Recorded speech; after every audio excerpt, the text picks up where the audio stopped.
Fill her up. You're listening to the Gas Digital Network. And now, Tim Dillon is going to hell.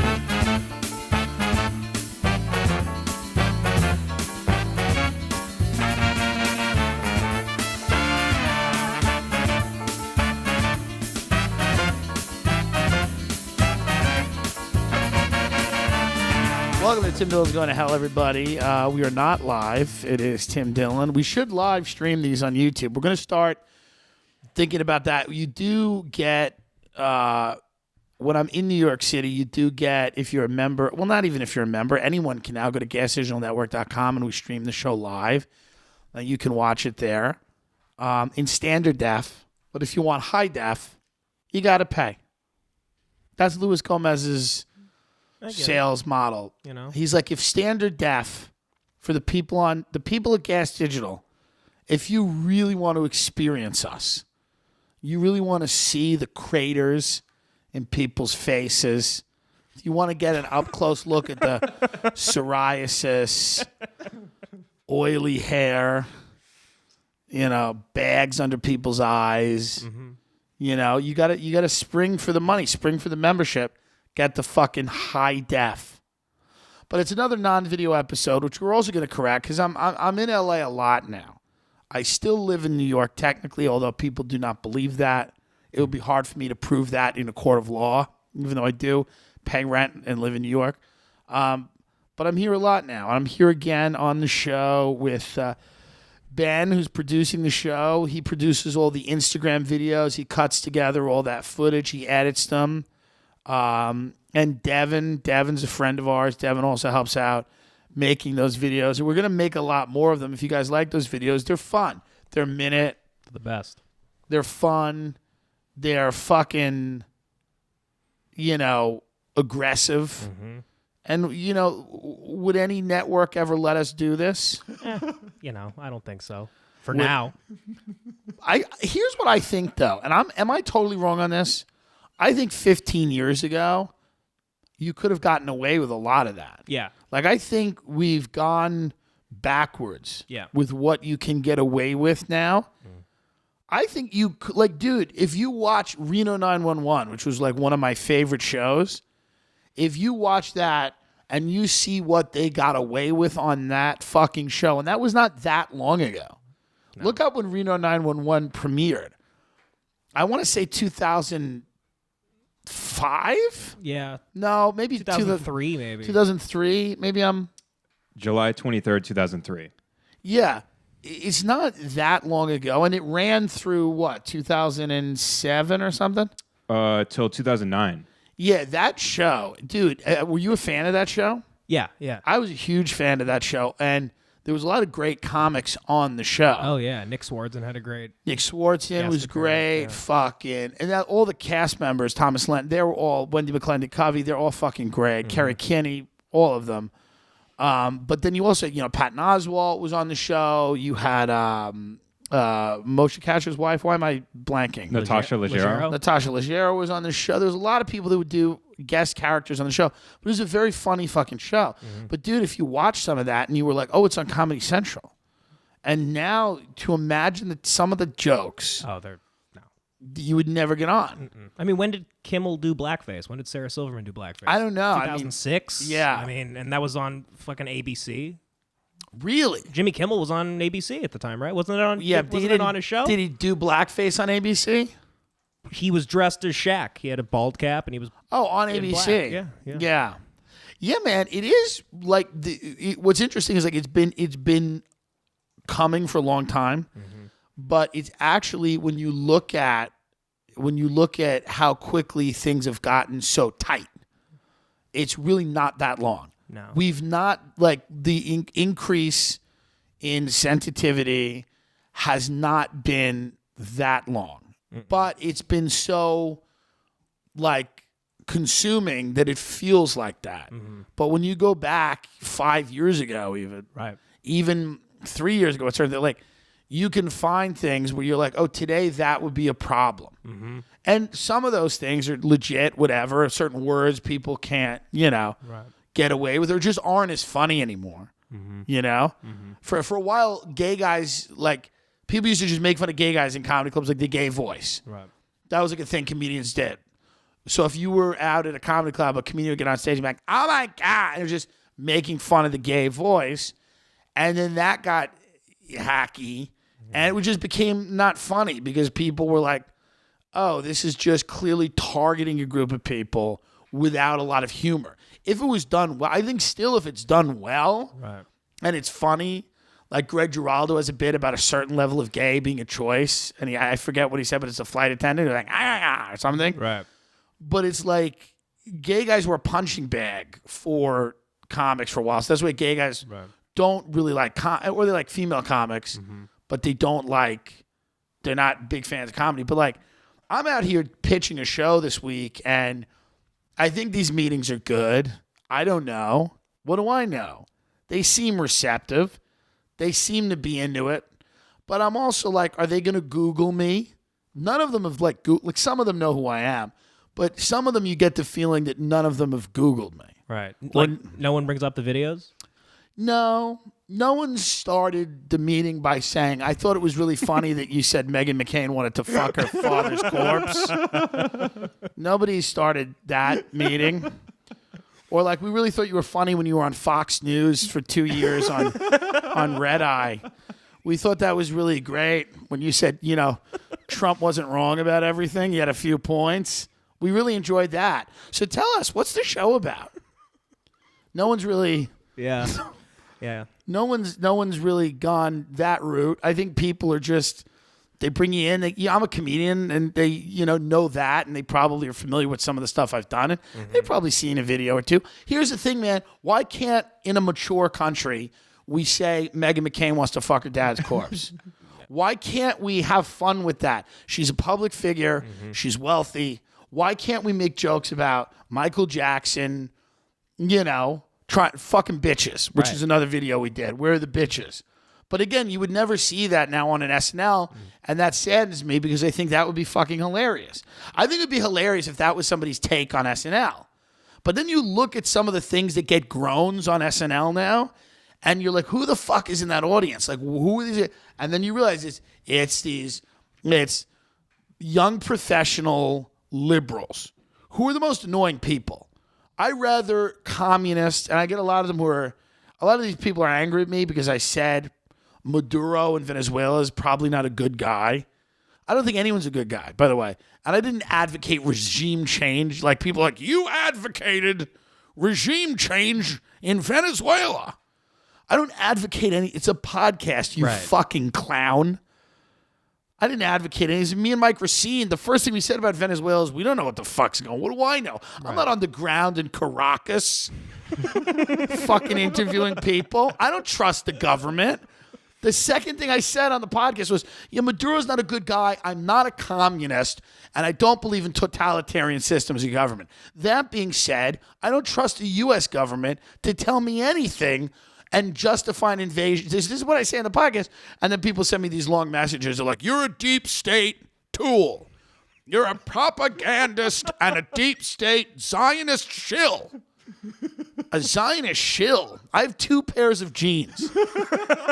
I own 2, literally. One that I like wearing because it's stretchy and elastic, and then the other pair, which I have to wear when I've worn the stretchy pair that I like enough. Right.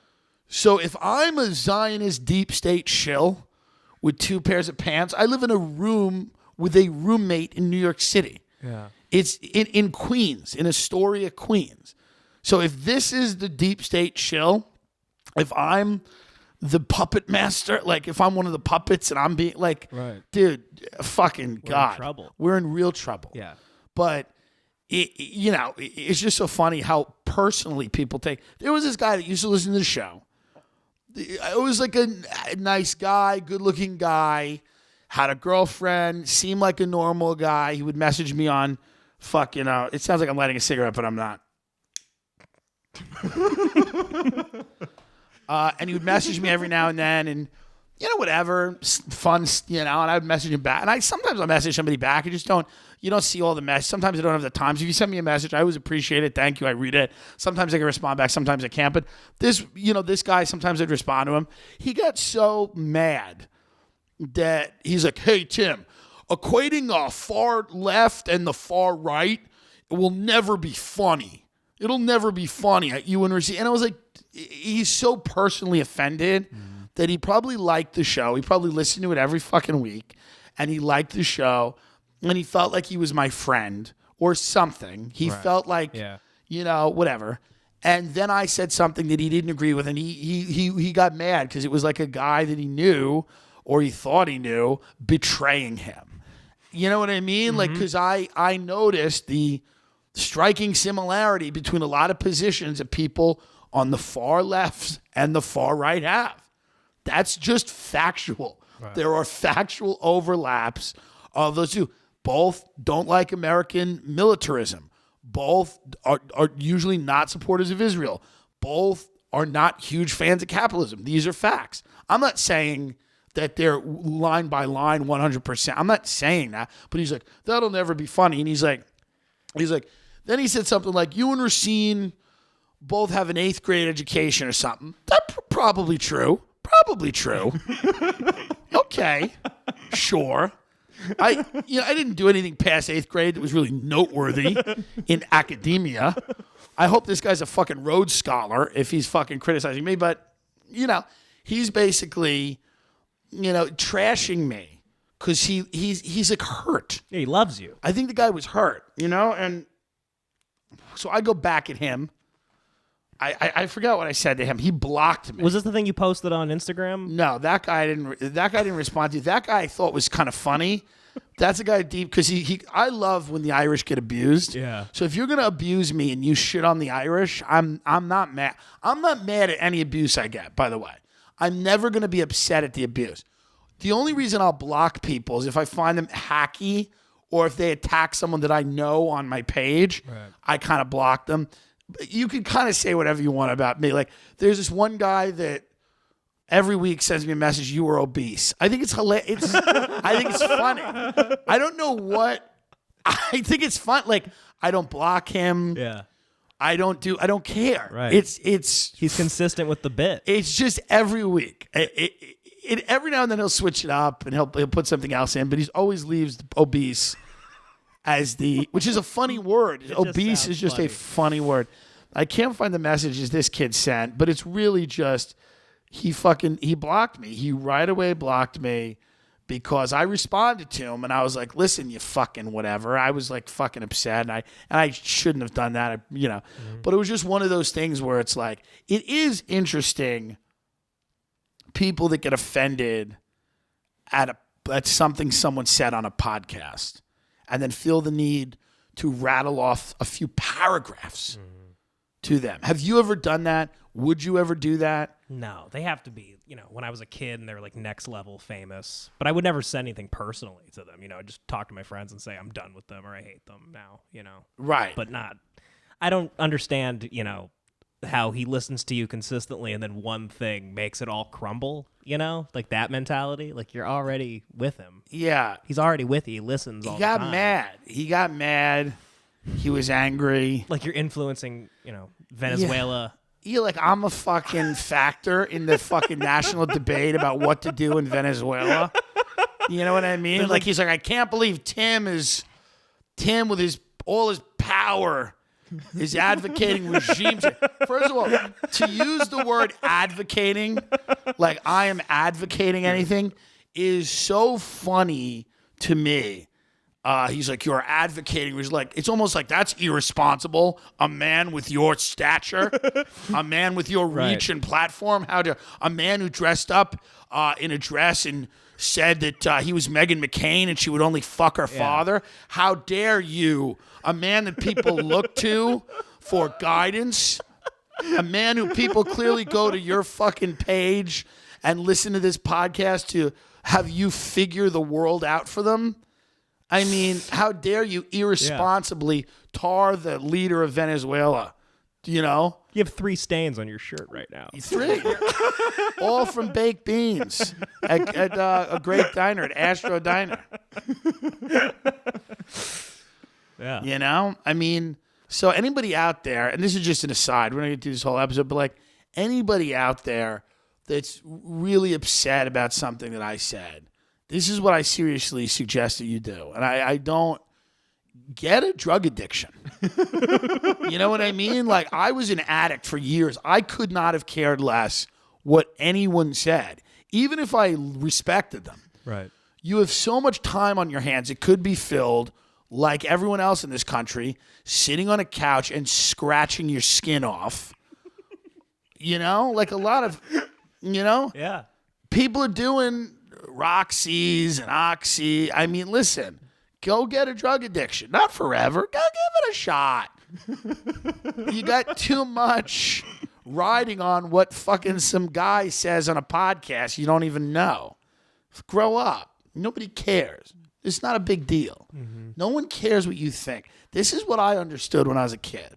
I was like, no one cares what like the government. I don't mean no one. I mean like the people that run the show don't care what you think about anything. Right. Now, most people don't want to live in that world. They want to live in this pretend world. They're like, well, I vote and I go on Twitter and I argue and I pay my taxes and I've got shut the fuck up. Shut up. No one cares. They're either going to go into Venezuela or they're not. And it's not going to be because of anything that you fucking said or thought or posted or fucking, you had no clue. You have no power. You know what I mean? You have nothing. Unless you're somebody who's listening to this podcast and you're like, you have a shitload of money and and even if you're one of those people, you're still a cog in a machine. It's just a bigger machine, and you have more money, more power, more leverage per se. But everybody's acting like their opinions are so, and I got to be well researched and I'm responsible because I don't want to say something where I could be wrong, but be wrong. Right. No one cares. Be right. Be so right, and see what that does for you. Be one of the people that were like, yeah, the Iraq war, no good. That's probably going to end badly. Be one of those people. No one listened to those people. No one cared. So that's the thing now where it's like, it is what it is, and just fucking, and that's the problem. You can't have any fun anymore. You can't have any fun. Devin, how are you? Does your penis work usually? Yeah. But every now and then, do you feel anxiety, performance anxiety? Yeah, sure. Yeah. Have you ever had an issue where you wanted your penis to work better than it did? Mm-hmm. And do you think it's ruined your life? Yeah. Yeah. Well, there's many people out there in this audience that have probably had that situation. Okay. Have you ever had that? Have you ever been soft? Have you ever had erectile dysfunction? Yeah. I've had that with women, and I thought it was a biological problem. It's really that women are disgusting. But many people don't feel like that. And they want to fuck women, and they should, but they get nervous or whatever. So that's why I think you got to do Blue Chew, folks. You got to do Blue Chew. You have nothing to lose. Blue Chew offers men a performance enhancement for the bedroom. Okay, it's the first chewable with the same active ingredients as Viagra and Cialis. They work faster than pills. You can take it on a full or empty stomach. It's cheaper than Viagra and Cialis. It only takes a few minutes to fill out a form online. No doctor visit. No awkward conversation, okay? You don't have to explain to a doctor you have a soft dick. You don't have to stand at a pharmacy and bump into your friend from high school and be like, hey, I'm just here to pick up my dick pills. None of that. They'll ship it to your house in discreet packaging so your mother or whoever else you live with won't figure out that your fucking dick doesn't work, okay?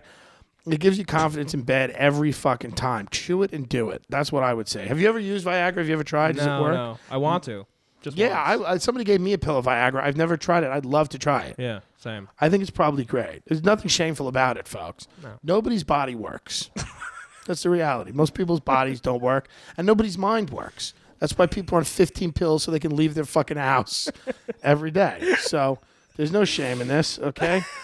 chew it and do it. All right. Here's a great deal for you guys. Visit BlueChew.com and get your first order free when you use promo code TD. Did you fucking hear that? Your first order is free. Promo code TD. Just pay $5 shipping. That's BLUE Chew. For the idiots that can't spell blue, it's BLUEchew.com. Promo code TD. First order free. $5 shipping.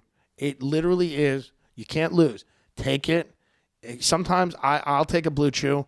I'm not even having sex. I just like to wake up, I look at my penis, and then I go right back to bed. Because it's fun to just see your hard dick. Yeah. And then you go right back to bed. Right back to sleep. Blue Chew's not going to get someone to touch your hard penis. That's another ad. Yeah. Yeah.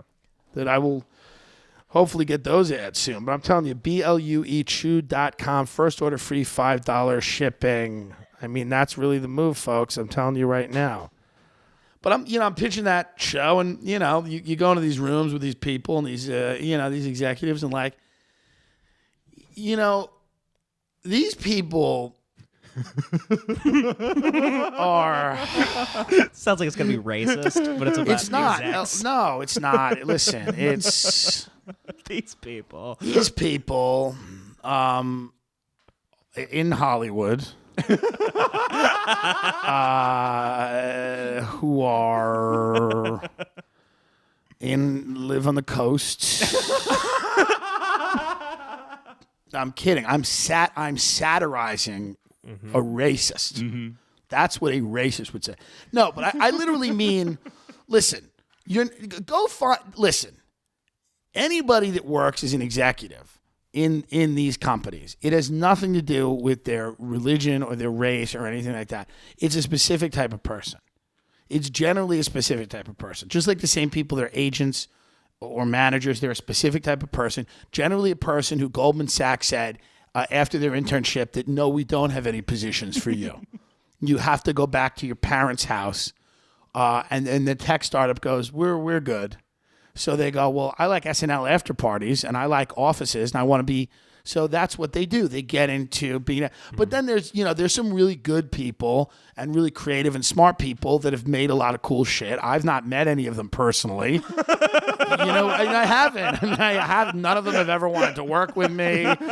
They've never been interested in ever doing anything with me so I'm swimming around in the pool of people that are willing to spend a day with me, and they're good and they're solid, and some of them are impressive, but they're not these names that you'd hear of because those guys are working with the Amy Schumers and the people that are fucking, Right.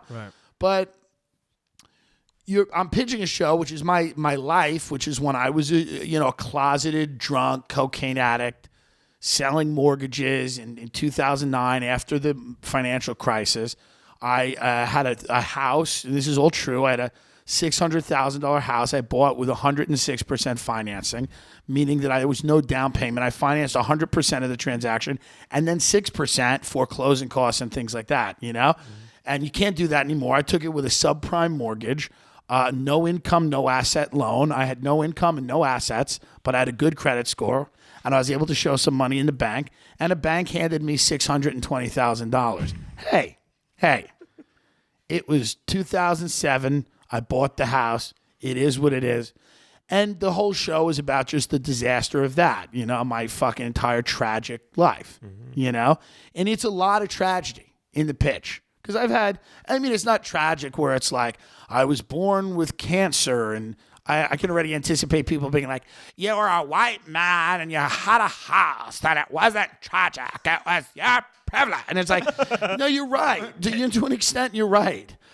All these people that are like, oh, they're victims in the mortgage crisis. It's like they're victims. Somebody handed them $100,000 they never should have had out of their house. Somebody gave them, they cashed out of some fucking house inherited or never should have owned, gave them $100,000. It's like, yeah, and then they couldn't pay it back and their credit went to shit. And I'm not saying that does suck, and if you have kids involved, whatever sucks. But when you look at historically the word victim, what's been done to people, people, the Catholic Inquisition were put on a rack. You know what I mean? And people were tortured. You talk about victims, and it's like this time in history, like a victim meant someone loaned you too much money. You know what I mean? Like this is one of the only times in history right. A victim meant a bank gave you too much money that you shouldn't have had. Right. That's a victim. You get to have a little fun as the victim. Yeah, you're a victim because you didn't know that on the dishwasher's salary, you shouldn't be buying a $750,000 house because no one had explained to you the basic laws of logic and math.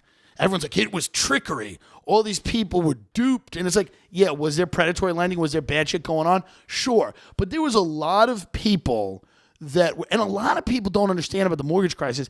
It wasn't just subprime. Subprime meant that you had terrible credit, okay?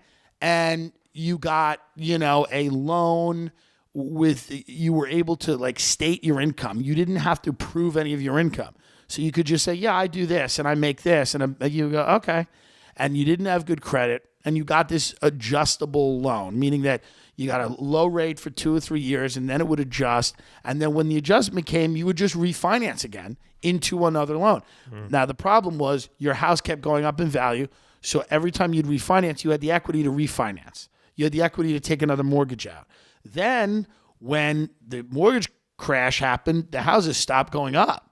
So there was no more equity. You couldn't keep tapping your house and using it like an ATM. So then you had a bunch of people in adjustable rate mortgages, which I took out myself. I had an adjustable rate. And my rate never adjusted. My house started foreclosing before that. I didn't even get to the point where it fucking ballooned. I didn't even get to the balloon payment. I was done before that, But if those rates had been fixed rates, a lot of people would be able to keep their house. But a lot of it wasn't subprime. A lot of it was like something called Alt-A. People don't know what Alt-A means. Alt-A means your credit's good, and we're going to lend you money. And a lot of the Alt-A loans were people that wanted to buy investment properties or they wanted to buy second homes. They wanted to be Donald Trump, which, how is Donald Trump Donald Trump? It's a great question, but like they wanted to be a real estate mogul. They wanted to buy a house and let the house rent out the house and it would pay for itself. Because mortgage rates were so low, your mortgage was so low that if you bought renters in, it would essentially pay your mortgage. So now you have an asset that you've bought, no money out of, or very little money out of pocket. People come in and just pay your mortgage. And so everybody was like, oh, I'm going to be a real estate, we're going to own. And I mean, dirtbags. Dirtbags would walk into this office and be like, I own 3 houses, 1 for each of my kids. And they would act like they were fucking Warren Buffett and they'd figured something out. It was like, you didn't figure anything out. You figured out that you could take sham loans and buy a bunch of properties, and that's what it is. But this whole idea that it's just people that got, and I'm one of the I bought a fucking house. I'm telling you, the idea there was just a bunch of people who got duped and who had no idea could not be further from the truth. We live in a country of dishonest scoundrels, okay? These are scoundrels who live in this country that will steal if they can get away with it. And that's my favorite thing about the people in this country. And it's the most American thing about them is they don't like the government and they'll fuck over and they'll cheat on their taxes and they'll pay cash for shit and they'll every now and then help their buddies out. And I love I don't have a problem with any of that. But the idea, then you're going to turn this crew into a bunch of choir boys that were completely bamboozled by these. Do you know how many calls people would call me and they're like, "What?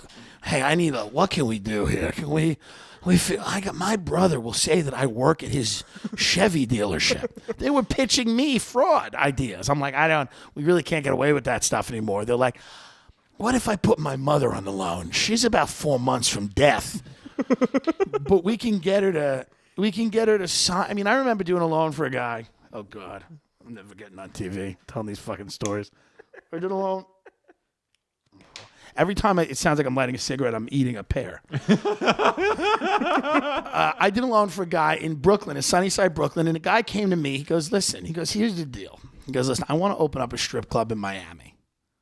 I said, great. He goes, I've never worked and I have no money. I said, hey, what am I, God? I don't, you want to open up? He goes, I think I'd be great in the business. I go down to Miami. I like strip club business. My friends, I need money out of my father's house. My father is an older man who may or may not have dementia. This is the words that he used to me. He swear to God. He goes, he may or may not, you know, he goes, he made a gesture with his hand. He said, my father's a little, you know, and I'm like, hey. But he goes, the reality is, my father, he goes, I'll never be able to buy this house for my father. I have no credit. I have nothing. So he goes, we need to refinance. I need to take some cash out of the house. Okay? And so, you know, we did the loan for the guy. It's completely legal. It's above board. He's like, I want to take this money, and it is what it is. He's like, we're going to pay the mortgage. I'm going to go down and open a strip club in Miami. I mean, listen, what am I, you know, hey, I'm not lending my money. It's a bank said they want to get involved.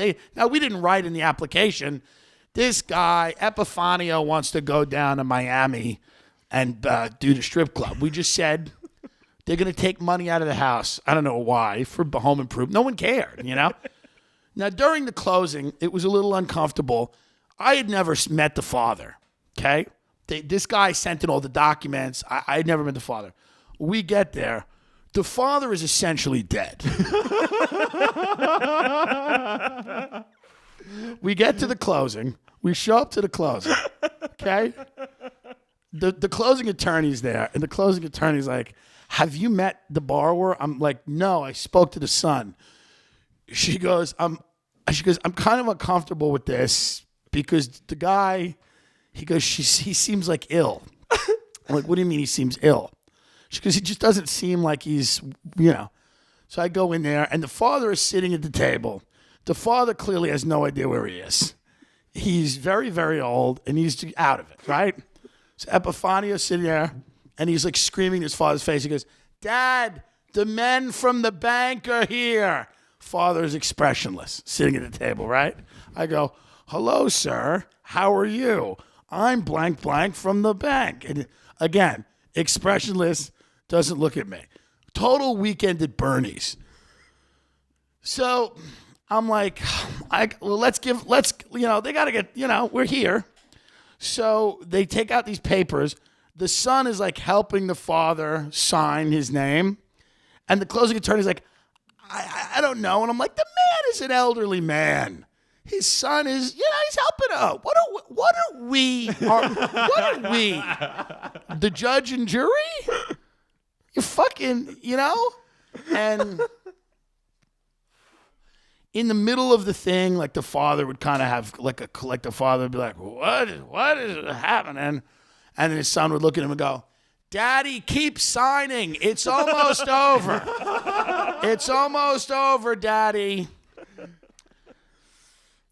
Wow. So looking back at that,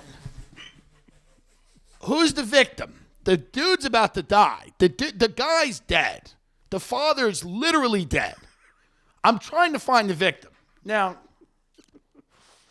this is when I get in these conversations. People look at me like I'm a lunatic. Do you know what I mean? Yeah. People look at me like I'm wrong. But let's, and don't hit me with the victim is the taxpayers. If you message me that, I'll block you. If you message me the victim is the taxpayers of the bill, I will block you, you dumb fuck. This old guy's dead. He doesn't know what's even happening. He's not leaving the house. He's gone. He's going to wherever. Right. This is the only chance the son has to suck any money out of this fucking house. Yeah. The son, so we're going to try to find the victim here. The son is sent in all the documents. They got approved. The son had a job, you know. I guess the bank, you want to say the bank is, well, the bank is not doing their due diligence. The bank allowed this loan to happen, and the bank, you know, so I'm not saying every situation is like this. Some people got screwed out of their houses by shady brokers, which sucked, okay? But this guy, you know, he wasn't long for this world, or he was going into a home or an institution or whatever. Right. And the son was like, I got to take money out of this house now, and I got to run. I got to take the money and run, which is probably what was going on. These types of things happen more frequently than you would imagine. People saw an opportunity to take a bag of fucking money. That's what they were able to do. They saw an opportunity to take a fucking bag of money, okay?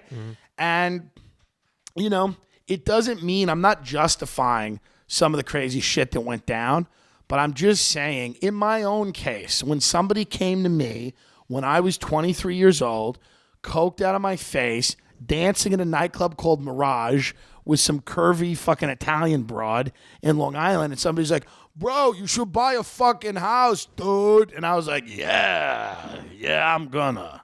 And I did. Am I the victim?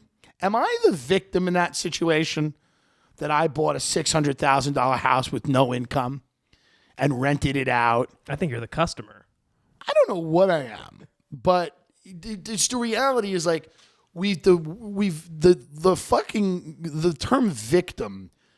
We love that word. And there are real victims. There are old people that didn't understand anything, who had their houses taken from them and shit like that. But I think there's a lot of people out there that just saw an opportunity to take the money. That's what the fucking bankers were doing. You know, the problem when you criticize, like, people's like, yeah, these fuckers on Wall Street made a lot of money. And they made more money. But you got to realize the guy on Main Street who was taking money that he knew he couldn't pay back, they're essentially doing the same thing. They're taking things that they shouldn't have, that don't belong to them. And, that's what it is. So my whole thing is like, when I'm telling this story, and I'm not, the pitch does not involve the story I just told. But it's not a part of the pitch. It's not a formal part of the pitch. But when I tell the story to a room of, in many cases, good-looking, young executives who all went to college, and I'm talking about being drunk and hanging out in a bar called Lisa's Lounge, where the owner of the bar named it after his daughter who died in a drunk driving accident, and her picture was on literally on the bar, on the wall above the bar, and we would all toast to her and go, Lisa.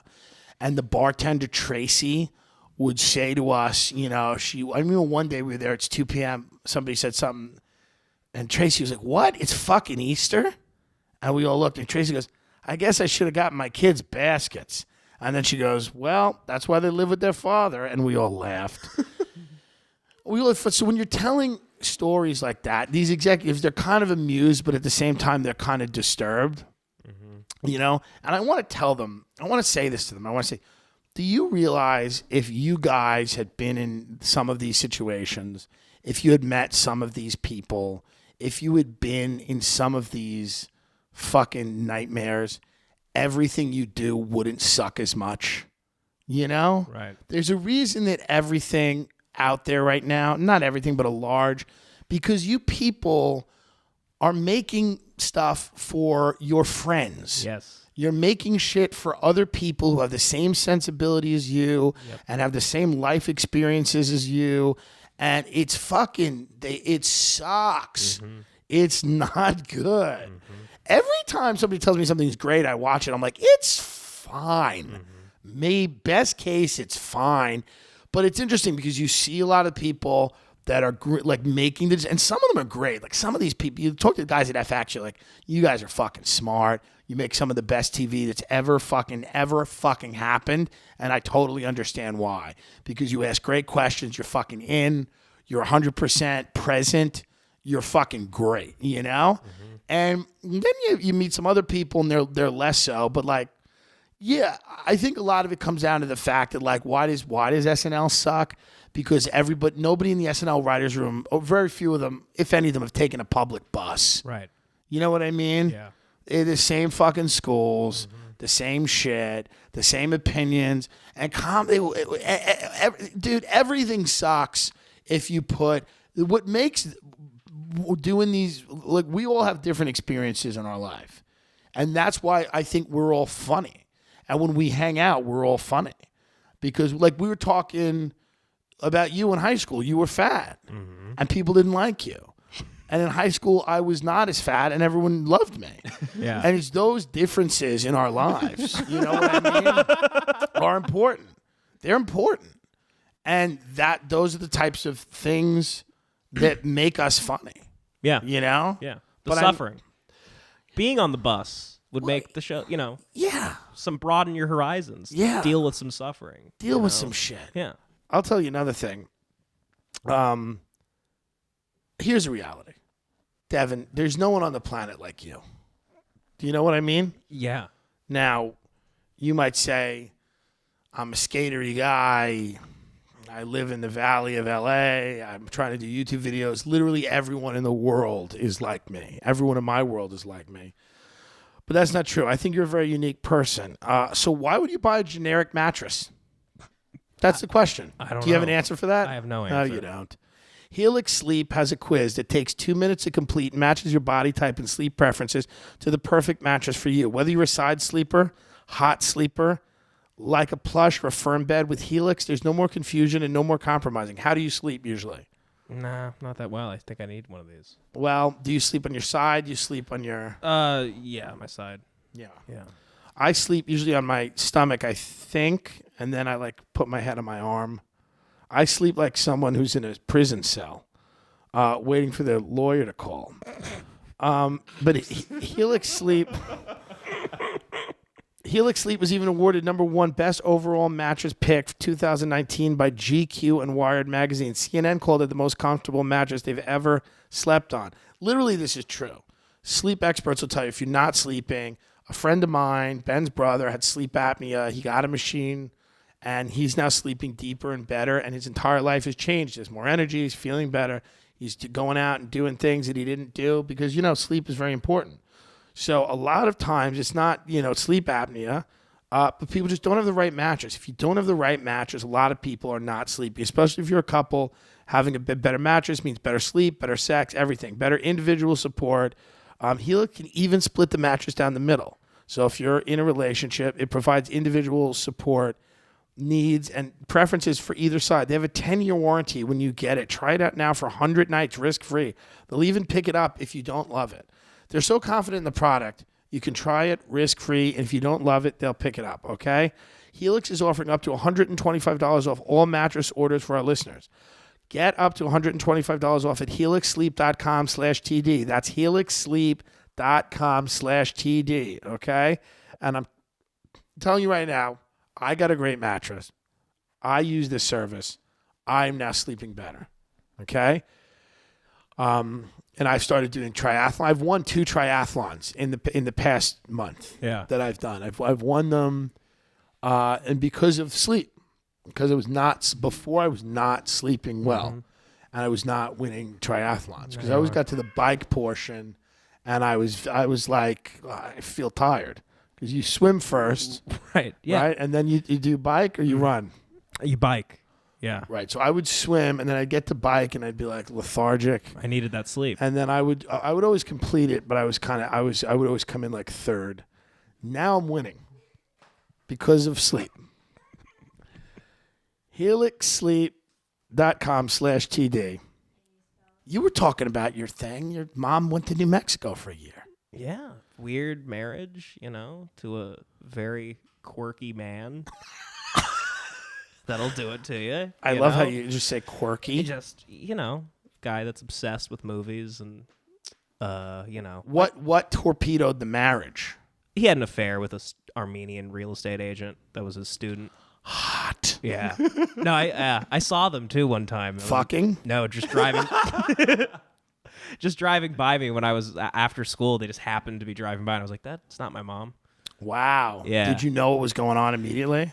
He had just said he had a friend that he was helping at school. Did you go home and jack it? Yeah, I did. I thought about it. It was pretty hot, actually. Yeah. Hot is so fucking hot. Yeah. I always wonder if my dad ever had an affair. I don't know. I'm scared to find out that he didn't. You know what I mean? I'm scared to find out he was a loser. I just couldn't. This guy's a musician for 20 years. I'm like, you couldn't get your dick sucked on a Saturday night? It was weird. I actually did think, like, oh, my dad's kind of cool, maybe? I don't... It was interesting. So when the affair came out, what happened? Like, how old were you? I was 16, 17. And he didn't move out of the house. No, he slept in his car. Like, he just kind of he tried to make like a scene about it, like, woe is me. Like what are you going to do? He's the victim. Yeah. Yep. He's the victim. Played the victim. There it is. Yep. I would go to school for like the first 2 weeks after, and he would just be sleeping in his back seat on the street. I'd be like, that's my dad. All right. Pop. I don't know what's going on. And then mom went, and where did she? She went to go live in an old missile silo in New Mexico. and fucking take acid and fucking howl at the moon. This is great. Eventually, she did. Yeah. Yeah. No, my dad turned then just because he kept saying he didn't have the money to go get a motel room or even stay with a friend or whatever. Okay, I remember this. He tried getting back in the house. Like he let like a month and a half go by where he was just staying out all night. Like doing whatever, just trying to be away from my mom.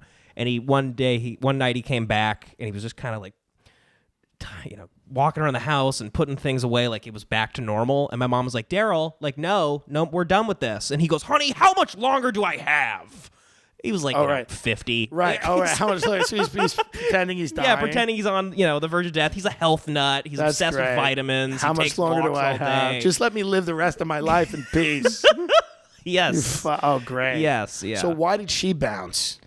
Because my dad made it real weird and toxic and, like, just turned the basement into his new room. Like, he just had some Mexican guys come over and build a room and a door in the side of our house that was not supposed to be there and just made this makeshift room. And he was just living under, like, me and my mom And for half a year. And it was just very weird. did she say goodbye before she left?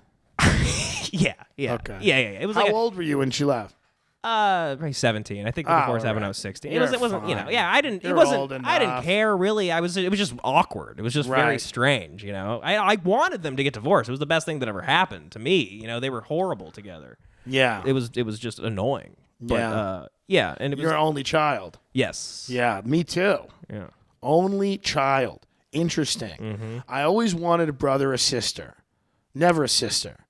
I really don't respect women. Very few of them. Like big realtors or like Michelle Wolf or like Yamanika or like Right. I don't know, that bitch that tortured those people. I think she's a demon, but it's an interesting story. But the CIA, the woman in the CIA, I know her name. I'm not gonna say her name, but we had a CIA agent come on the show and he talked about her. But then there's the lot of them where I'm like, Yeah. no, I'm kidding. But I'm kidding around. That's what makes me funny is that I joke. I'm not even gay. I've never been in the mortgage industry. None of it's true. None of it is true, folks. If you're offended by anything I said, remember this. This is a writer's room. A writer's room meets every day and writes Tim Dillon, and they give me a script.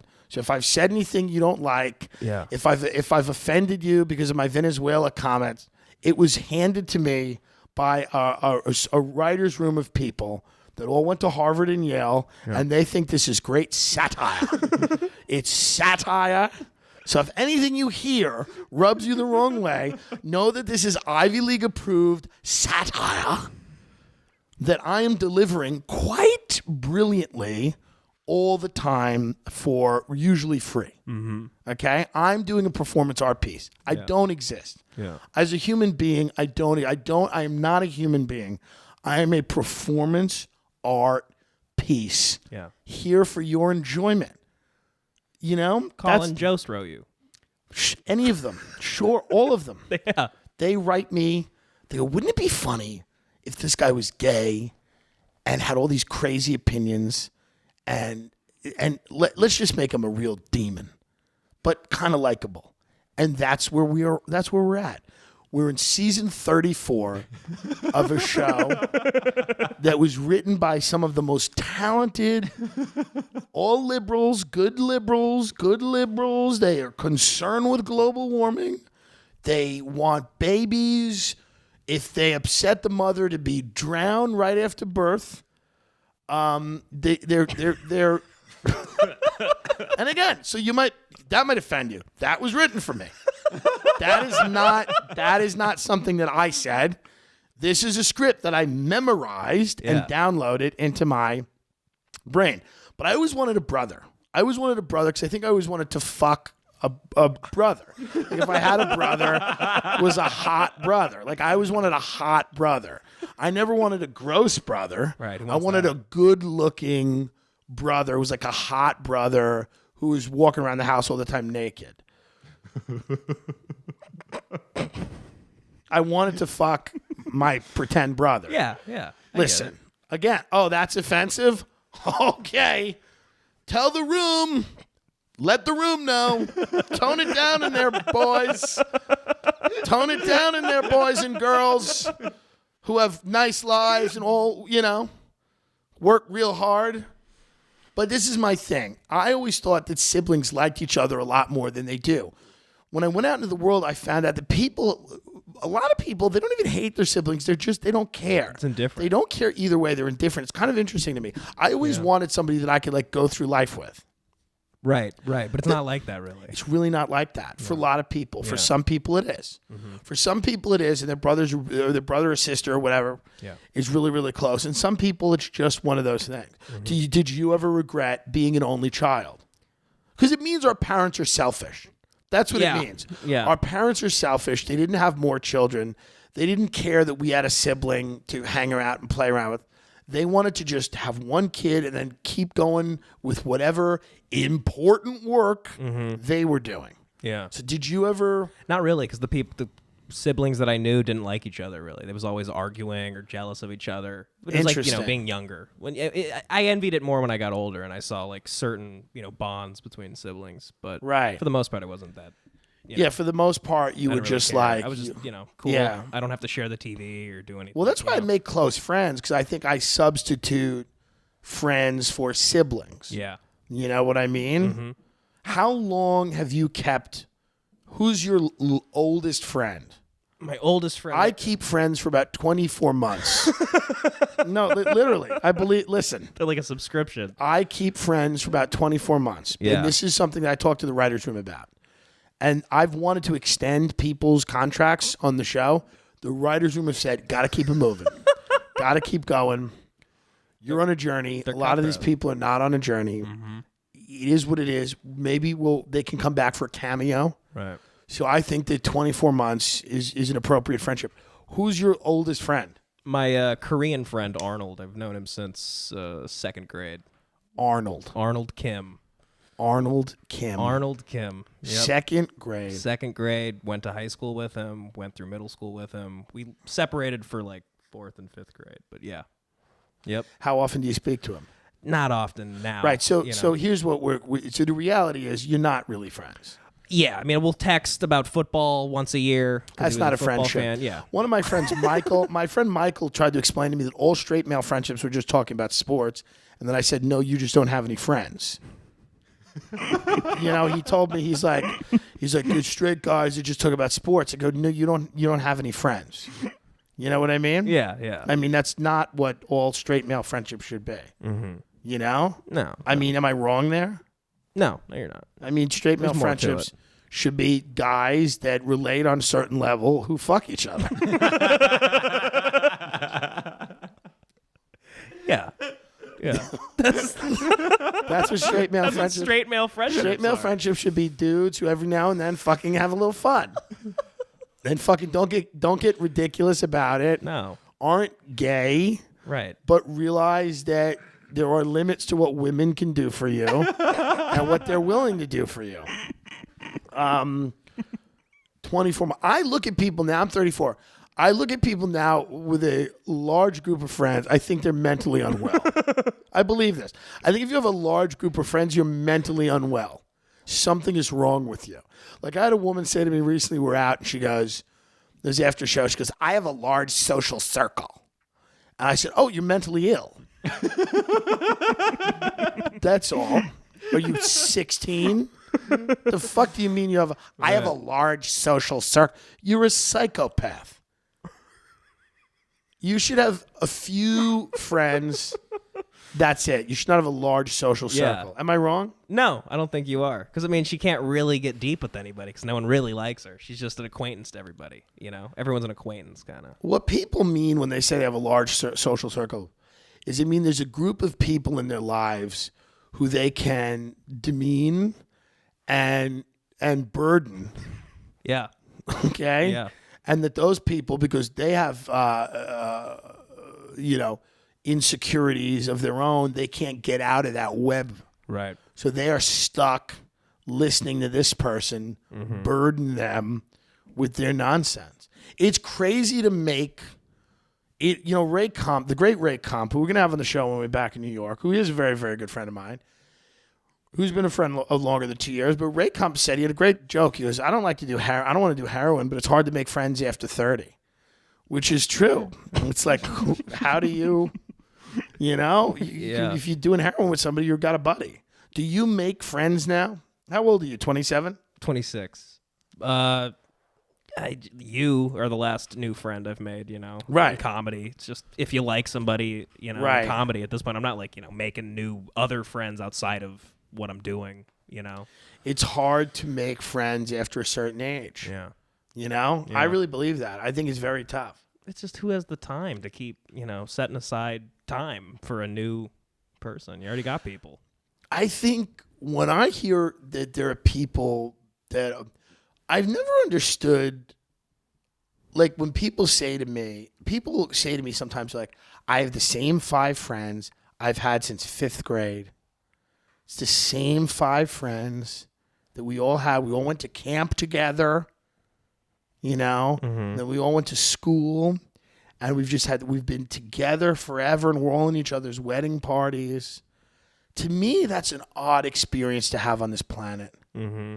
It's a strange experience to have on this planet, because I believe in my heart that people are to be used and thrown and thrown away. I believe that is the most efficient way. I believe To exploit. I believe that you should look at people as marks, and you go, what can I get out of this fucking schmuck before I throw them in the street? So when people say to me that I've had the same friend, I'm like, oh, you're a loser, and they are also losers. Yeah. I mean, that's, Yeah. Agree. I agree. and that becomes an issue, But listen, listen. I don't believe that. I believe that it's a beautiful experience if you have the same friends. I just feel like my interests have shifted too much, Mm-hmm. For a large period of my life, and even still in some capacity, my interest has been to destroy myself, and every part of me can experience love. Now, when you're hell bent on doing that, you got to avoid a certain crew, and that crew is a bunch of life-affirming, positivity lunatics. By the way, everyone on Instagram that's all positive, I hope to God you hang yourself on Instagram. I hope to God you hang yourself on Instagram, and so that when people look at your page, they can see a motivational quote, and then the next thing they see is your blue face. With the boomerang effect, right With the before boomerang you're effect. alive, dead. Yeah, Instagram, because I'm a little sick of the positivity shit. Yeah. Living my best life. If someone says I'm living my best life, I hate that. I believe they should be attacked by bats. I'm reading a book about somebody who was attacked by bats. Well, it's not the whole book, but there's a scene in it where they're attacked by bats. And I want that to happen to people who use the term I'm living my best life. I'm positive, and I'm giving the world, because these are all sociopaths. They don't care about you. No. These Gary V knockoffs that are out there telling you how great everything's going to be if you just fucking, whatever the case may be. Mm-hmm. They don't care about you. Okay? Hey, Jordan Peterson. I understand you got a lot of advice for a lot of young men that fucking can't figure out how to wipe their ass when they're 30. And they're sitting in their fucking house in the suburbs, and they need you to get on stage and talk about, you need to, you have to free your father from the belly of the whale and go and get the gold and bring it back to the village. And a bunch of fucking soft suburban faggots they don't have a purpose in life. You'd have a purpose in life if you didn't have any food. Okay? Go live in a fucking project. Here's my 12 rules for life. All of those men at the Jordan Peterson lecture, go live in a housing project. Okay? Yeah. That's what I say. Go clean that room. Oh, now you have purpose. You have purpose. Isn't that funny? Isn't it funny how it works? And I think Peterson's a smart guy, and I'm not, but I think just like the idea that there's a bunch of people walking around that I just can't. What am I doing? You see Right. me and Ari Shaffir went to one of the lectures. I think Peterson's an important guy, and a lot of what he's railing against his shit I think is ridiculous.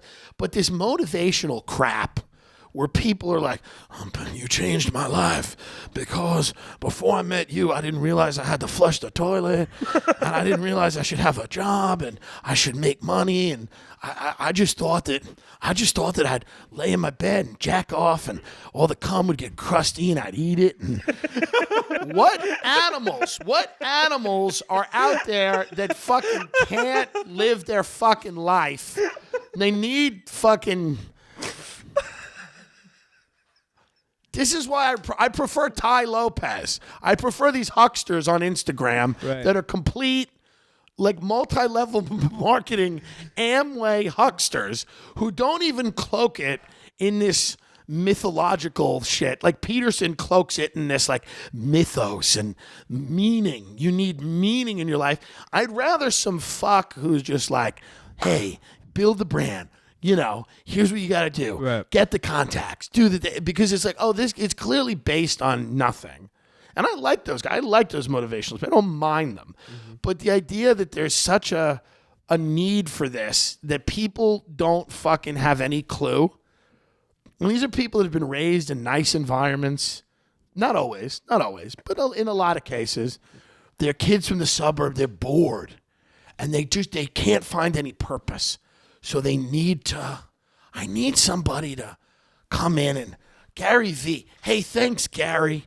Gary, thanks so much. After listening to your literal nonsense, Gary V had a quote once where he's like, if you deploy, I'm going to screw it up, but it doesn't matter because the words can get arranged in any way. It's the same horse shit. He's like, if you deploy empathy, gratitude, speed and offense leads to result. It's like, guys, it doesn't mean anything. It doesn't mean anything. Do you realize what he's saying doesn't mean anything? He's not selling anything of value except garbage that you're swallowing. Did you ever get into any of those guys as motivational guys? No. Go get Gary V quotes. Pull up some Gary V quotes. We did a whole episode here on Gary V. Gary V. Yeah. See the guy they quote at the ESPYs and shit? Like they have a Gary V award? Gary V is like a guy that's like best friends with every billionaire that started a company and just somehow didn't get involved in any of them, but he should have. So now he goes on Instagram and he tells people that are like, 700 pounds that they too can own a. Let's look at some of these. It's easy to dream, but much harder to execute it. Gary Vaynerchuk. People pay money for this. Ready? Skills are cheap. Passion is priceless. Fear kills growth. Stop hanging around people who don't want to win. How about this? I would agree with that quote if you just ended after people. Stop hanging around people. Stop. Retreat. Go away. If you live for the weekends and vacations, your shit is broken. Gary V. This is a retard. One of them says, stop focusing on dumb shit. That's it. Gary Vaynerchuk, there's not a single winner on earth that took it easy. Oh, wrong. I know a lot of people who inherited money who take it very easy. They're always taking it easy. See, I'm throwing some bones to the socialists in the crowd, okay? Thank you. The writer's room realized many of you were upset at what you perceived was a defense of capitalism. Now we're going the other way, okay? I'm grinding when you're sleeping, Gary Vaynerchuk. This is a guy that masturbates to torture porn on the dark web. This guy cannot come unless someone is losing consciousness, okay? And is bleeding. The best marketing strategy ever, care. Ideas are shit. Execution is the game. That's the real one, right? Ideas are shit. Ideas are shit. Ideas are shit. Execution is the game. So this is your guru. Ideas are shit. Execution is the game. Just make it happen. Make what happen? Who cares? Doesn't matter. Executing what? Doesn't if matter. Ideas are but shit. that is the money quote. That's the quote that explains all the other everything, quotes. yeah. Ideas are shit. It literally cancels itself out. Execute, hustle, grind. But what? Hustle what? Grind what? Grind, hustle. Stop whining. What should I do? Stop whining. Hustle, grind. But Gary, literally, what do I do? That's fear, killing growth. You're afraid. No, but I'm asking. I'm literally asking you, what should I do? Start winning. Hanging out with winners.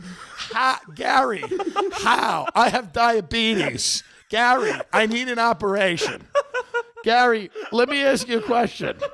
Okay? I don't understand. What am I supposed to do? Okay?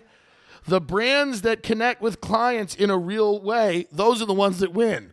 Gary, my mother is sick. I check on her in the night to see if she's still breathing. Okay? Content is king, but marketing is queen. Gary, I'm imprisoned for a crime I didn't commit. Well, content is king. Content is king. Gary, I can't get it, the appeals process. The lawyer's really phoning it in. It's a public defender. I think I may be put to death for this. bet on your strengths. Bet on your strengths. Well, I'm kind of strong because I've been working out in jail for 10 years. You know? But this is what I mean. Oh, man. This is what I mean. Jeez. Like this psychopath. These are the people who are doing really well now. These are the people who are doing great. The people that follow this model of just inundate you with this idea that you need to go out and crush it and kill it. And you're like, what am I crushing? What am I killing? Yeah. I mean, it's just so crazy. People respond to effort. That's one of them. Passion is contagious. The game is my drug. Gary, What game? Right. Gary, you know what else is contagious? AIDS. AIDS is contagious, Gary. My father died of AIDS. I mean, but this is what I mean. This guy sells nothing to people who buy it. And there are people out there who buy it because they want this idea that like they're gonna be. I just don't know, dude. I look at who really succeeds right now. You come to LA, these Vine stars, these YouTube stars, are really good looking, you know, and they're out there, they're playing with dead people or whatever they're doing. They're fucking throwing eggs at some old lady in the fucking grocery store. They don't have souls. They don't, let me tell you right now, we've bred the souls out of people. These people do not have soul. But they have content. Content is king. Yep. They don't care. No. They make millions and millions of dollars selling this positivity horse shit. It means nothing. Yep. It means nothing. You know? But that's what it is, man. It's straight up sociopathy. Mm-hmm. And I understand that those people in any system, no matter what, these people are always going to be great. They're going to succeed. Those people are going to figure out a way to succeed. But, you know, I mean, it's just because you see them now. You see them sometimes in comedy. You see them wherever they are. And they have this kind of... Remember when The Wolf of Wall Street came out and everyone was upset at like it glorifying like Jordan Belfort? But it's like most people are kind of him now, just on lower levels. YouTube, Vine, like they would be him if they had a too. phone, you know? Jordan Belfort, at least, you know, he had to show up to work in order to rob people. He at least was selling a real fake thing, right? You know? Yeah. But that's where we're at now. That's where we're at in society. We're just we're watching it all happen. So I'm not advocating anything, by the way. I'm just watching it happen. Right. I'm just sitting back watching the show. People go, why do you want Hillary Clinton to win? I want Hillary Clinton to win because, like House of Cards, this would be a great fucking thing if Hillary came back in at the end and all these fucking Democratic candidates couldn't get in and she came in and beat Trump. That would be fucking crazy. And then maybe the world would normalize. Maybe things would be funny again. And maybe people would be funny again. And, you know, I don't know. Maybe not. Maybe that wouldn't happen. But I think that, I think that'd be a great story. There's no wall. Not, folks, anyone that thinks the wall's coming or, you know, you're going to live in some European Nordic wonderland, you know, because you're fucking living on a couch somewhere and you're angry, you know, and you think that, like, you're going to be a Viking. You know, all these alt-right people think they're going to be, like, hard-bodied Vikings, you know, we're our homeland. Shut the fuck up. America's a European country. Oh, is it? I travel all around America. You know what it is? Bob's Big Boy. That's what it is. It ain't there's nothing European about this fucking country, and there never has been, okay? It's people is stuffing an egg substitute into their mouth at Disney World while some fucking person in a costume in 85, 90-degree heat has a skin rash that if they took off their costume in front of your family, you would all start vomiting. They're bleeding and their blisters are bloody. And it's a small world after all. It's a small world. And that's the other thing I want to say before we get out of here. How long have we done? We're at 1 hour and 3 minutes. Okay. We'll wrap it up a little bit. But I want to say, have you been to Disney World? No. Disneyland I have, but not Disney World. Same shit. Disney World's a lot more impressive, but there's a breed of person now, and I guess always, but now it's who I think the people that go to Disney World without children should be in jail. You know what I mean? Like, I think if that's your idea of a vacation, because children think Disney World's a magical place. Right. Adults should realize what I said. Oh, these are people dressed in costumes who probably want to kill themselves because it's horrible. That is a horrible thing. Yeah. That they're walking around in the heat, dressed in a costume, and then, you know, whatever. But there are these people now that go on Facebook. They're like, we're planning a trip to Disney. It's going to be in September of 2024, but we just want to get some information. 50. So is there any way we can have a 750 comment thread about everyone's experiences at all the hotels and the parks and what passes we should get and all these things? And it's like, number one, you can just go to YouTube. These are the same people that crowdsource everything, like on Facebook. They'll be like, hey, I have a few days off from work. Can anyone tell me where I should go on a vacation? Suggest places. I've never had a thought. I've never had a thought or a feeling or an interest. Hey, I'm looking to start reading some more books. Can anyone suggest books to me? Because I don't have interests. And I don't have things that excite or interest me. Is there any way somebody could, you know, and this whole thing, listen, there's a bitch. Pear. There's a bitch. There's a bitch. Don't laugh into the mic, Ben. Jamie doesn't do that. There's a laugh. Okay? There's a laugh. There's not. There's a, what was I saying? The crowdsourcing. Yeah, there's a girl on YouTube who goes to all the Disney hotels and reviews them for you. She reviews them. And they're all on tape. And she goes, hey, I'm here. I stayed in the Wilderness Lodge. Here's the benefits of the Wilderness Lodge. It's close to the park, but it's a little far away from Epcot. I don't know. I'm just making this up. I don't know. Right. And the disadvantages to it are I was raped, you know, in the hall. but the breakfast is great, and the characters come. I think one of the characters raped me. I don't know who. I think it was Goofy, but I don't want to start throwing barbs because the rooms were clean, and checkout was efficient. Check in and check out were efficient. But I was brutally attacked. So here's the thing. Replace friendship with YouTube. Replace friendship with people reviewing other things on YouTube.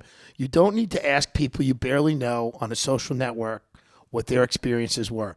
You can just go to YouTube, and it's very efficient. And she'll take you through every fucking hotel.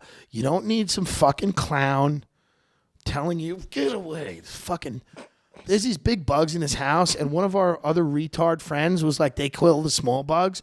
So now that I see these big bugs, I don't even kill them. I say, hello, sir. And I just let them do what they do, because literally someone, and there's no proof, and no one's ever looked this up. No. But someone went, no, they kill like a spider. Like they kill the little bugs, Right. which I've never seen. I only see the big bugs. No, they say that about Daddy Longlegs. Yeah, so I don't know what PR person the big bugs have. Probably Gary V. The big bugs have Gary V. You say to the big bug, you're like, I should kill you. And they're like, content is king.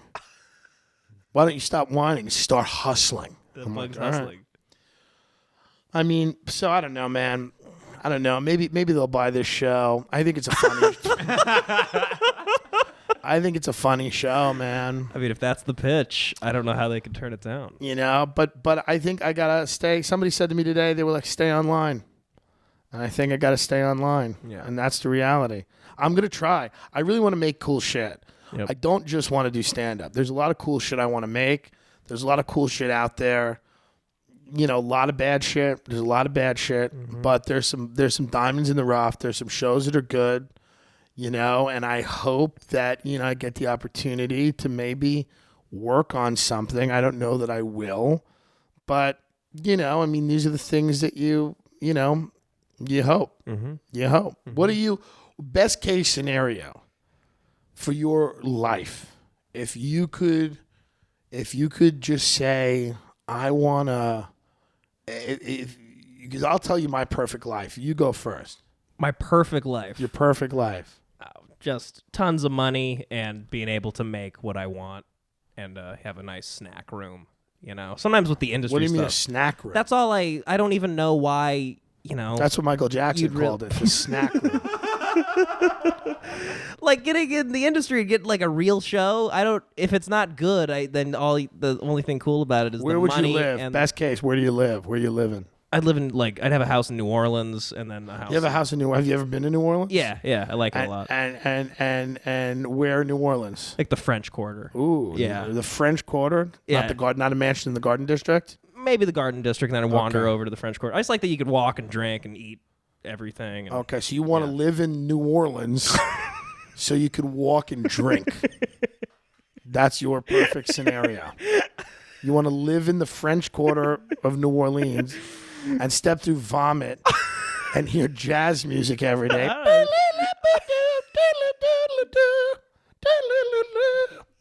That's a great city because it's just decay and I'm like, there's a dead guy in the street. People eating beignets, just dancing, smashing cymbals. I love that city. I love the Garden District.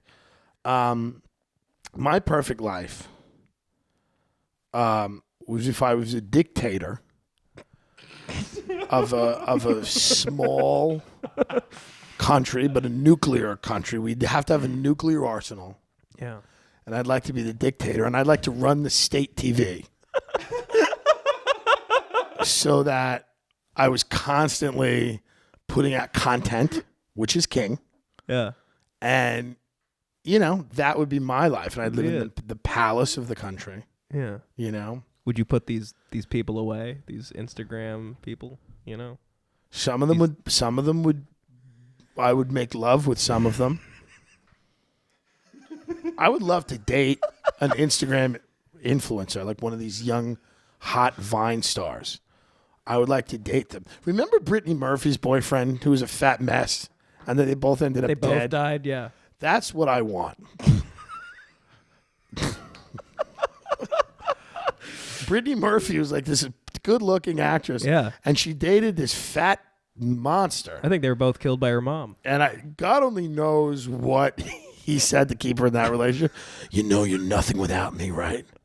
You know you'll never get another movie again if you don't let me crawl on top of you. Or like Kathy Griffin had a husband who just stole from her Oh, is that true? for like 20 years. He just embezzled money from her. Great. That's Nice. great. Yeah. She said once on her show before she lost her mind, she said, she goes, you know what really scared me about Matt, who was her husband, who was stealing from her? But again, She wasn't like she was putting any emotion into the fight. She was chasing Andy Cohen around, trying to get, you know what I mean? Yeah. She was fucking sleeping outside of her agency. That's all she cared about in life. So fucking then you don't get to have a happy marriage. Right. If every fucking minute is dedicated to attracting a fucking fan base, you know? If you want to get, recognized all the time by strangers, yeah, the person that lives in your house is probably going to go in your pocketbook when you're asleep. She was like, Matt, my husband he said to me, he goes, if I went to jail, I'd do fine in jail. And she's like, jail didn't even scare him. I was like, he's in jail. In jail with you. He doesn't care about going to another jail. Right. He's stealing money. The poor guy's miserable because every fucking free minute that you have is dedicated to getting a photo op, going and photobombing a red carpet. Okay? Yeah. That's why he's, and listen, I don't know. I'd like to have her on the show. Me and her we would have it out. Oh, yeah. I think she'd do it. She would not do it. She would not do it. None of them, listen. I'd love Andy Jacobson to come on. Wrote a great book about DARPA called The Pentagon's Brain. She will not come on. A lot of people won't come on the show.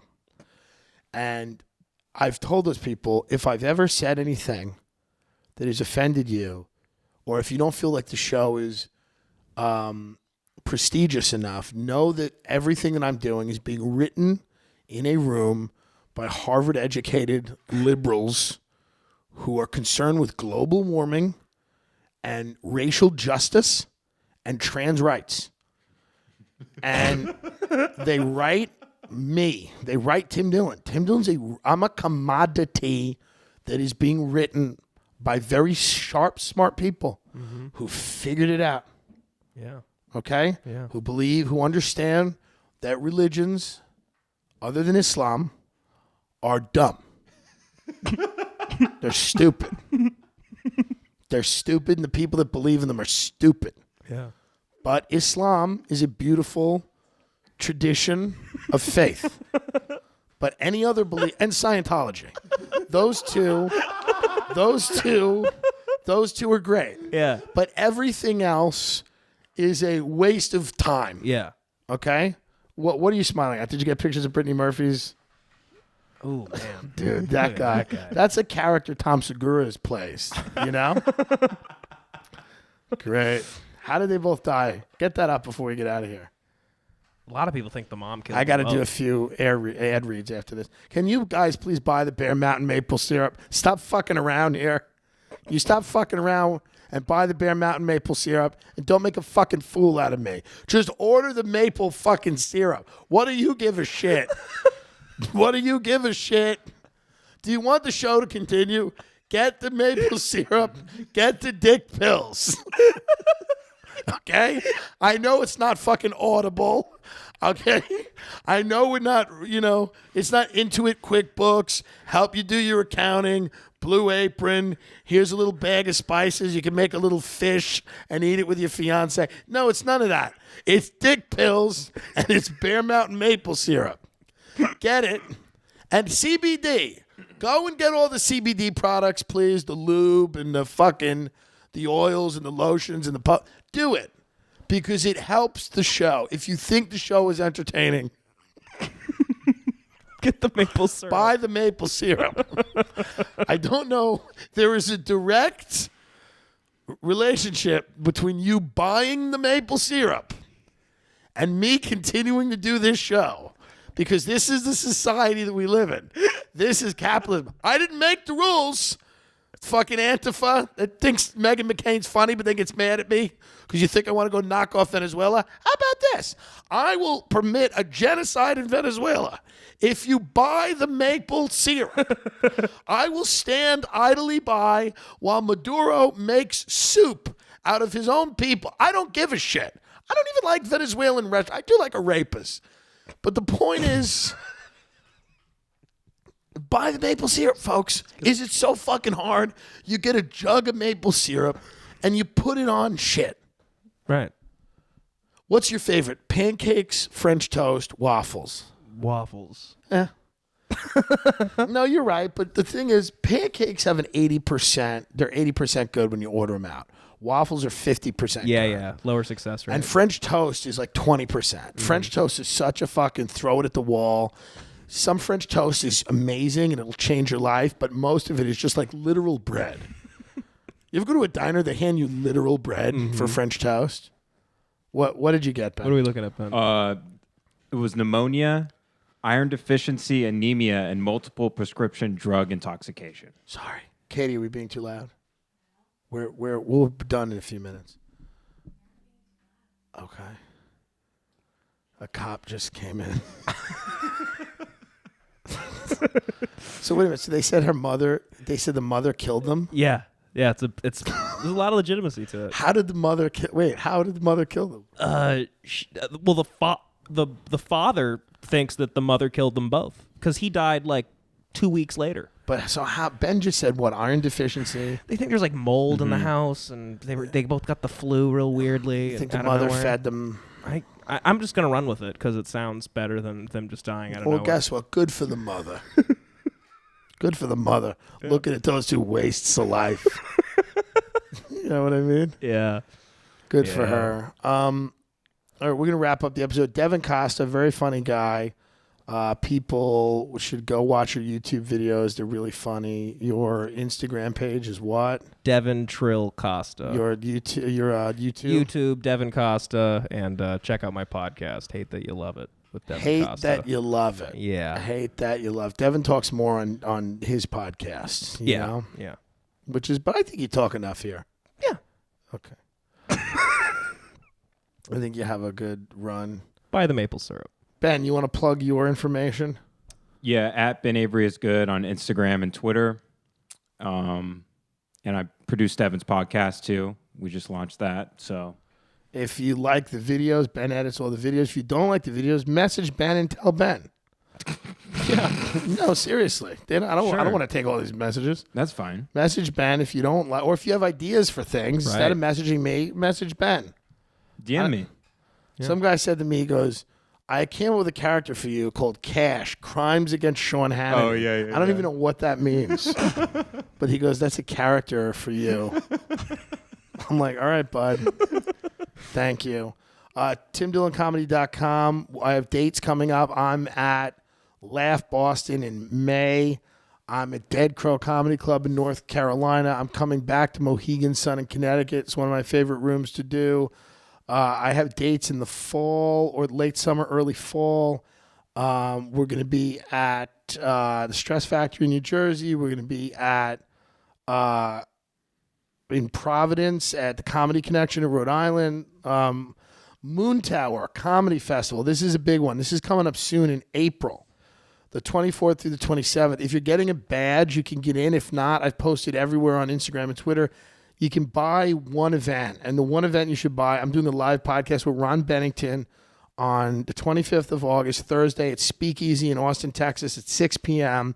Ron Bennington's a legendary broadcaster from Ron and Fez, and of course Bennington on Sirius XM. He does Unmasked, where he interviews everybody. So get tickets to that if you can. I posted the link. I'll continue to do so. But if you're a comedy fan and you live in Austin, Texas, get a badge to Moon Tower and go fucking see everything, dude. Everybody's going to be down there. Everybody's going to be doing live podcasts, or at least a lot of people are. So if not, if you don't know how to get tickets, message me. I'll send you the link, but you should be able to figure that out. Thursday, April 25th, 25th to 26th, but I have the date. Ron Bennington, we're doing an hour live. Tim Dillon's Going to Hell in Austin, Texas. Really, really fun. I'm really excited. I think I'm going to do a show with Andrew Schultz down there, too. I'm going to do some stand-up down there. I think I'm doing stand-up on Andrew's show. All other dates, TimDillonComedy.com. Tim J. Dillon, Dillon, LLON on Instagram and Twitter. And then subscribe, please, if you can. Go to, and I know it's annoying, go to iTunes. It's not annoying. Why am I saying that? It's not annoying. Go to iTunes, leave a 5-star rating, and review the show. Do you enjoy the show? Also, for the love of God, Christ Almighty, can you please buy the fucking maple syrup? And you know what's funny? I don't have the Bear Mountain maple syrup ad. after all of that, I guess no one bought the syrup. So for this week I've lost the syrup ad, which I thought I was doing a very good job I was with. waiting for it. It's not. There's no syrup ad, but now I have the sleep ad now. This is what it is. If more of you would subscribe to this fucking show, I would get more ads. And the ad reads are very funny. They're not as good as Cumtown. Cumtown has the best ad reads, but mine are second best, okay?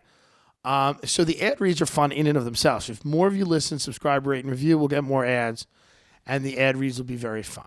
Okay, Ray Kump reads ads for fake products on his new show, Kump. He does. He has like 7 Patreons. What are the products?